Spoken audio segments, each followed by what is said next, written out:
एक गुरुकुल की बात है। एक दिन एक छात्र अपने गुरुजी के पास गया और बोला, गुरुजी, मुझे कुछ दिनों की छुट्टी चाहिए। मेरी बहन की शादी है और अगर आप मेरी मदद कर सकें तो बहुत अच्छा होगा। गुरुजी ने तुरंत हाँ नहीं कही, बल्कि मुस्कुराकर बोले, बेटा, अगर तुम्हें छुट्टी चाहिए तो अपने साथ किसी मित्र को भी ले जाओ ताकि वो शादी की तैयारियों में तुम्हारी मदद कर सके। दोनों विद्यार्थी चलने लगे। तभी गुरुजी ने उन्हें बुलाया और 5 अनार देते हुए कहा, बेटा, ये रास्ते में काम आएंगे।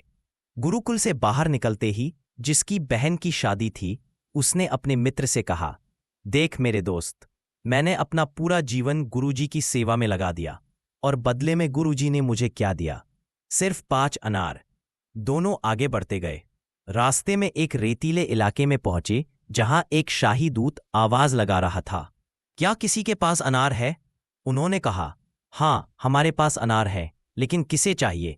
दूत ने बताया, राजकुमारी बीमार है और वैद्य ने कहा है कि दवा अनार के रस के साथ दी जाए, लेकिन इस इलाके में अनार मिलना बहुत मुश्किल। दोनों को राजमहल ले जाया गया। राजा बहुत प्रसन्न हुआ और बोला, तुमने मेरी बेटी की जान बचाई है। बताओ, मैं तुम्हारा क्या उपकार कर सकता हूँ?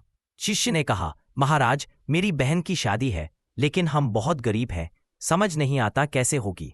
राजा ने मुस्कुराते हुए कहा, चिंता मत करो, तुम्हारी बहन अब मेरी बहन जैसी है। शादी बहुत धूमधाम और शाही ठाठ से हुई।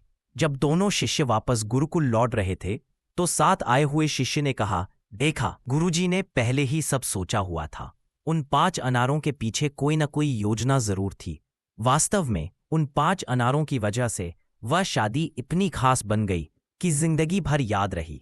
यह छोटी सी कहानी हमें यही सिखाती है कि भगवान की योजना हमेशा सबसे अच्छी होती है। कभी भी उस पर शक मत करो। जो होना है वह अपने समय पर होकर ही रहेगा।